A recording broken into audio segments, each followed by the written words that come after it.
이건 충격적인 일입니다. 우리는 흉노, 거란, 여진을 북방의 오랑캐라고 알고 있습니다. 그러나 해외 학자의 연구와 환단고기의 교차점을 살펴보면 세 민족 모두 고조선의 후예라는 믿지 못할 결론에 도달합니다. 이번 영상에서는 각각의 민족들과 해외 학자의 연구를 번갈아 설명드리도록 하겠습니다. 그 전에 잠시 2초만요. 구독은 영상 제작에 큰 힘이 됩니다. 고조선, 흉노, 거란, 여진. 우리는 이 이름들을 교과서에서 따로따로 배워왔습니다. 고조선은 우리나라의 초기 국가, 흉노는 중국 북방의 유목민, 거란과 여진은 고려와 조선을 괴롭혔던 외세로 말이죠. 그런데 말입니다. 혹시 이들이 하나로 이어진 같은 흐름이었다면 어떨까요? 시대가 바뀌고 위치가 달라지고 이름만 조금씩 변했을 뿐. 그 뿌리는 하나였던 건 아닐까요? 우리가 잊고 있던 혹은 애써 외면해온 이야기. 수천 년 동안 북방 대륙을 호령했던 우리 조상의 또 다른 얼굴 말입니다. 만약 이 가설이 사실이라면 우리의 역사는 교과서보다 훨씬 더 넓고 훨씬 더 깊고 훨씬 더 역동적인 흐름이 됩니다. 지금부터 시작되는 이야기는 단순한 역사 복습이 아닙니다. 흩어진 조각을 하나로 잇는 퍼즐. 그리고 우리가 미처 몰랐던 우리의 또 다른 이름을 찾아가는 여정입니다. 한때 사람들은 초원을 아무것도 없는 땅이라고 불렀습니다. 나무도 별로 없고 농사도 잘 안 되는 땅. 그래서 역사에서조차 자주 배경으로만 등장했죠. 하지만 초원은 단순한 황량한 땅이 아니었습니다. 오히려 동서 문명을 이어주던 실질적인 엔진이었습니다. 동쪽의 중국에서 생산된 비단, 서쪽의 로마에서 온 유리잔. 이 모든 것이 초원을 가로지르며 이동했고 그 한가운데엔 말을 탄 사람들, 곧 유목민들이 있었습니다. 초원의 사람들은 정주민처럼 도시를 세우고 벽을 쌓진 않았지만 그 누구보다도 빠르게 움직이며 세상을 이어주는 네트워크를 만들어냈습니다. 유명한 역사학자 크리스토퍼 백위드는 이렇게 말했습니다. 중앙유라시아의 교역이 번성하면 세계도 번성했다. 그만큼 초원은 세계 역사 전체의 흐름을 움직이던 동력이었던 셈이죠. 여기서 중요한 건요. 우리가 흔히 국가 단위로만 역사를 이해한다는 점입니다. 나라 이름이 바뀌면 완전히 새로운 시대가 시작된다고 생각하죠. 하지만 초원의 역사는 그렇지 않습니다. 국가보다는 사람과 길, 관계와 흐름이 훨씬 더 중요했어요. 백위드는 초원 유목 네트워크의 연속성이라는 개념을 소개합니다. 초원 지역은 넓고 인구 밀도가 낮기 때문에 강력한 유목 연맹이나 제국이 생기면 네트워크의 교역, 동맹, 군사 시스템이 주변 부족과 지역을 묶어냅니다. 그리고 하나의 제국이 사라져도 네트워크 자체는 형태를 바꿔가며 다른 제국으로 묶입니다. 겉으로는 국가가 교체된 것처럼 보이지만 국가를 구성하는 사람은 변하지 않는다는 이야기입니다. 그리고 그들은 혼인 정책으로 결속력을 다지고 있었습니다. 그래서 고조선 이후 흉노가 등장하고 흉노 이후에 선비와 거란, 여진이 등장하더라도 그 흐름 안에서는 끊김이 없는 하나의 역사로 이어질 수 있었던 겁니다. 말을 타고 무역을 하며 초원에 맞는 방식으로 나라를 다스리고 필요할 땐 농경민과 손잡고 필요할 땐 제국과 맞서기도 했던 이들. 그들은 바람처럼 움직였지만 그 발자국은 유라시아 대륙 전체를 바꿔놓았습니다. 그동안 세간에 퍼져 있던 여러 역사 주장은 이제 하나로 이어집니다. 제국은 바뀌어도 사람은 바뀌지 않았습니다. 저 멀리 키르키스탄의 황금 유물에서 신라 왕관의 신단수가 보입니다. 중국 대륙의 무덤 벽화에서 우리는 같은 문화의 숨결을 만납니다. 흉노의 흐름이 훈족으로 이어지고 서역에서도 유사한 전통이 발견되는 이유. 이제 우리는 역사를 단절된 사건이 아니라 시대를 관통하는 거대한 흐름으로 이해해야 합니다. 그렇다면 묻고 싶어집니다. 우리가 잊고 지낸 이 초원의 사람들은 정말 우리와 전혀 관계없는 남의 이야기였을까요? 우리는 흔히 흉노하면 이렇게 떠올립니다. 중국 북방에서 나타난 무시무시한 유목민족. 한나라와 대치하며 끊임없이 침략하던 무법자들 말이죠. 하지만 혹시 흉노가 전혀 모르는 외부의 적이 아니라 고조선이 무너진 뒤 새롭게 이름을 바꾼 우리 민족의 또 다른 모습이라면요? 실제로 환단고기에는 이런 문장이 나옵니다. 흉노는 본래 동이족의 후예였다. 이 한 문장은 많은 걸 시사합니다. 흉노가 한순간에 뚝 떨어진 민족이 아니라 동이족, 즉 고조선계 사람들이 북쪽으로 흘러가 새롭게 형성한 집단일 수 있다는 뜻이죠. 기원전 108년 수많은 고조선 유민들이 흩어졌습니다. 남쪽으로 간 사람들은 사만과 부여, 고구려의 뿌리를 이루었고 북쪽으로 흘러간 일부는 초원지대에서 기마전사 집단으로 다시 태어났죠. 그들이 바로 흉노입니다. 역사학자 피터 골드는 이렇게 말했습니다. 정체성은 다층적이다. 새로운 민족은 기존 집단의 이동과 재편 속에서 탄생한다. 그렇습니다. 민족이란 건 국경선으로 딱 나뉘는 게 아닙니다. 특히 초원 같은 곳에서는 사람들의 이동과 혼인, 적응 속에서 끊임없이 변화하고 섞이며 새로운 이름으로 다시 태어나곤 했습니다. 그렇다면 우리가 교과서에서 한나라의 적이라 배운 흉노는 사실상 고조선이 바뀐 또 다른 얼굴일 수도 있는 겁니다. 이름은 달라졌지만 그들의 말소리, 풍습, 전투 방식은 분명히 어딘가 익숙합니다. 그건 그들이 우리였기 때문입니다. 이 시점을 기준으로 보면 고조선의 멸망은 단절이 아니라 변형이었고 흉노의 등장은 침략이 아니라 계승이었습니다. 그들이 말을 타고 초원을 가르며 세운 영토는 한나라의 위협이 되었지만 우리에게는 어쩌면 잃어버린 영광의 또 다른 장면일 수도 있습니다. 우리가 잊고 있었던 고조선의 후예들. 그들은 이름만 달라졌을 뿐 역사 속에서 살아남기 위해 다시 태어난 존재였습니다.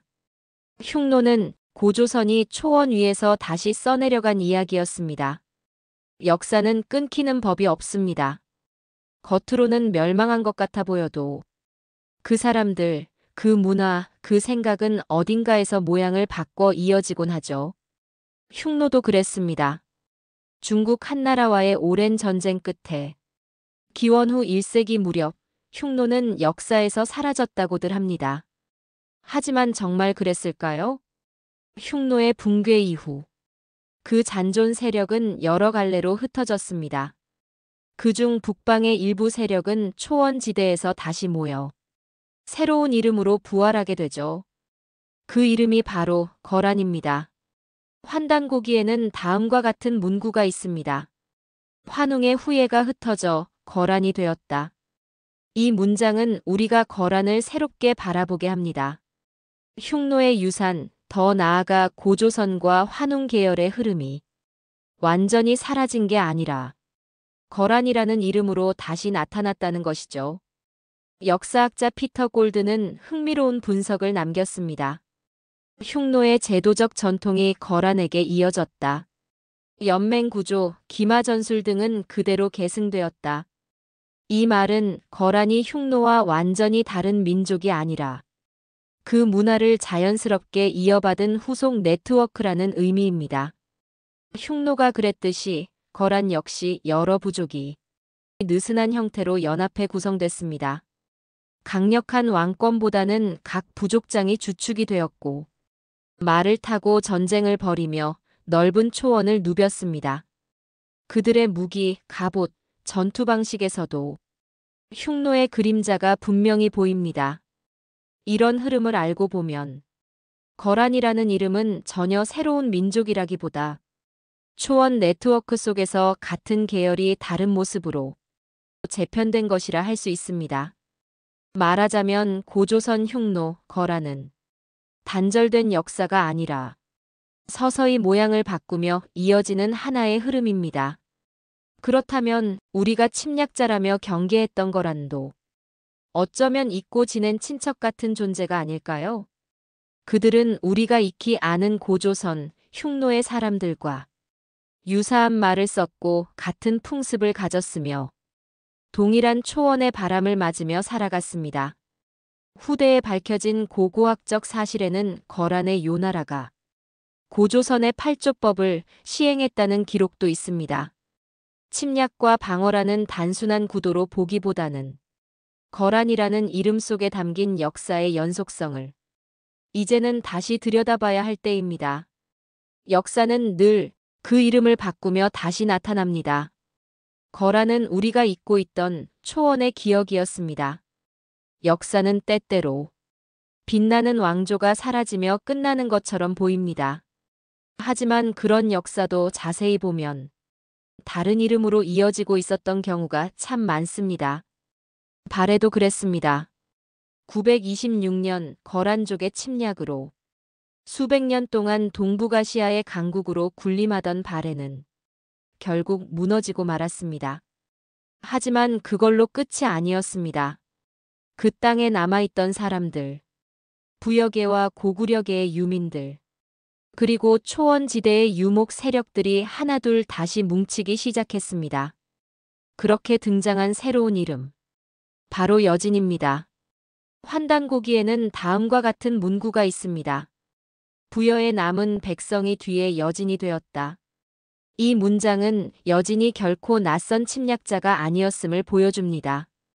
그들은 고조선의 후예인 부여 사람들, 그리고 그 전통을 잇던 발해 유민들이 새롭게 이름을 바꾸며 등장한 존재였습니다. 이런 흐름은 역사학자 크리스토퍼 백위드의 분석에서도 확인됩니다. 네트워크는 단절되지 않고 이름만 바뀌어 새로운 지배 세력이 그 자리를 대신할 뿐이다. 초원의 세계에서는 왕조가 무너졌다고 그 문화와 네트워크까지 완전히 사라지는 게 아니었습니다.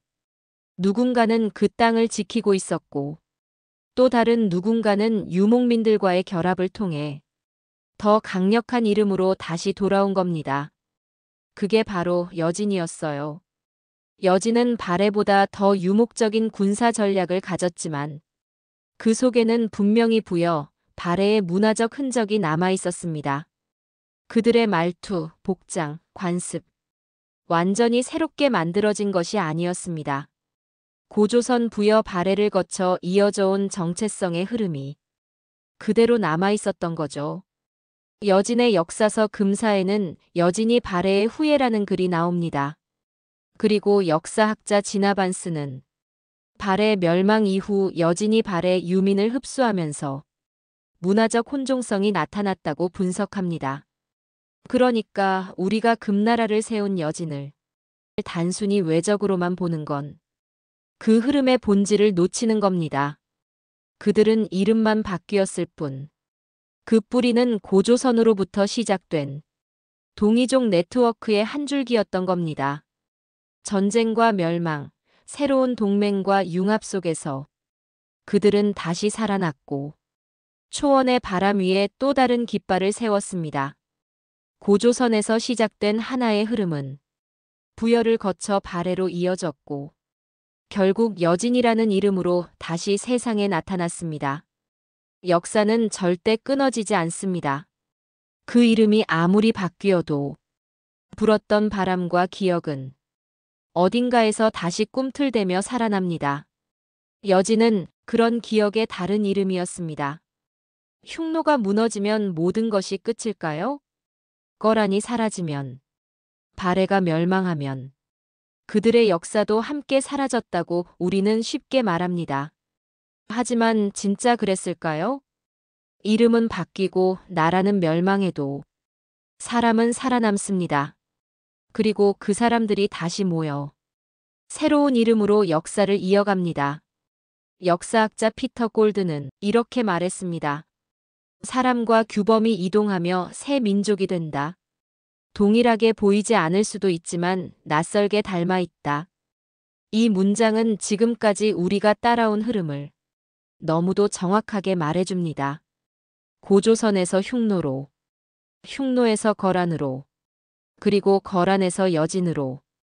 겉모습은 다르고 이름도 다르지만 그 안에 흐르고 있던 정신과 방식, 규범과 문화는 낯설게 닮아 있었던 것입니다. 역사는 국가 단위로 끊어 읽는 것이 아닙니다. 진짜 역사는 사람과 사람을 잇는 흐름, 끊임없이 움직이는 네트워크 속에서 다시 태어납니다. 그래서 역사는 끊기지 않습니다. 단지 이름을 바꾸며 새로운 옷을 입을 뿐입니다. 이제 이번 영상의 종착지입니다. 중국의 역사는 정말 한족의 연속일까요?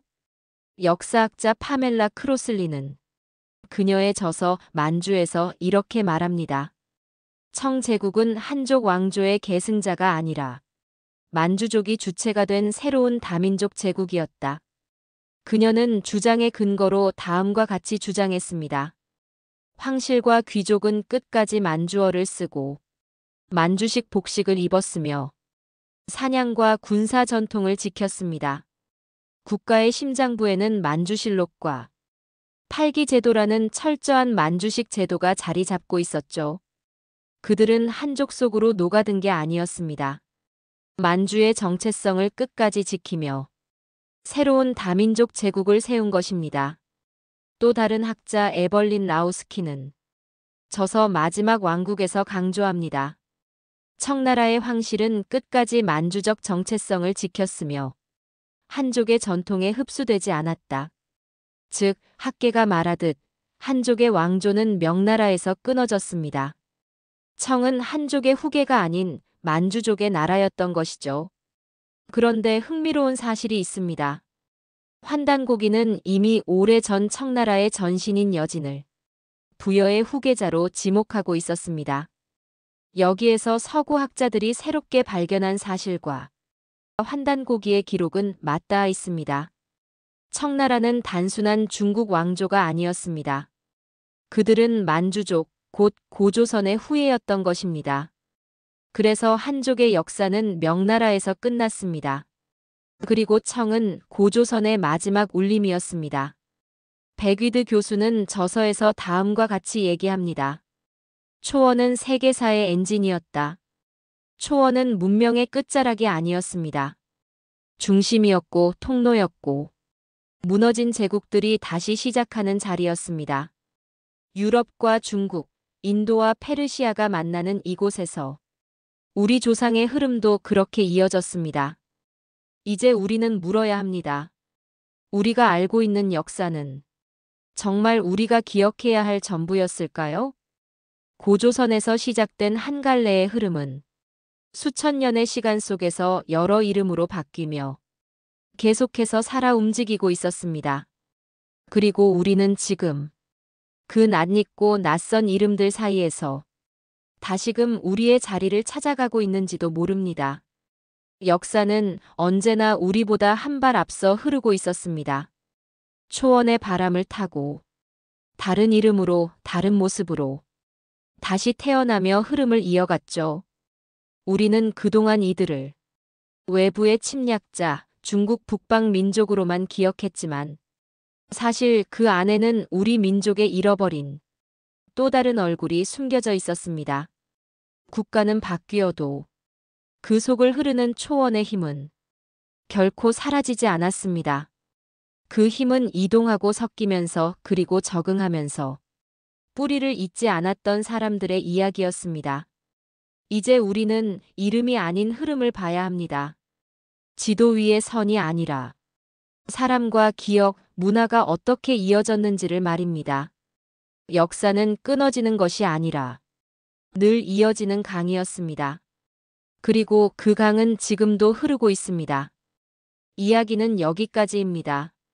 시청자 여러분께서 말씀하신 고대 사서에는 더 정확하게 표현한 문구가 있습니다. 그러나 영상에서는 해외학자 연구 위주로 소개해드렸습니다. 그리고 영상 제작하면서 떠오르는 한 가지 생각이 있었습니다. 몽골, 거란 여진이 우리를 침략할 때 원인은 동일했습니다. 한족과의 교류를 끊으라는 것입니다. 이 부분은 후에 다시 연구하도록 하겠습니다. 댓글을 통하여 지적과 함께 수많은 정보를 제공해 주신 시청자 여러분께 깊은 감사를 드립니다. 감사합니다.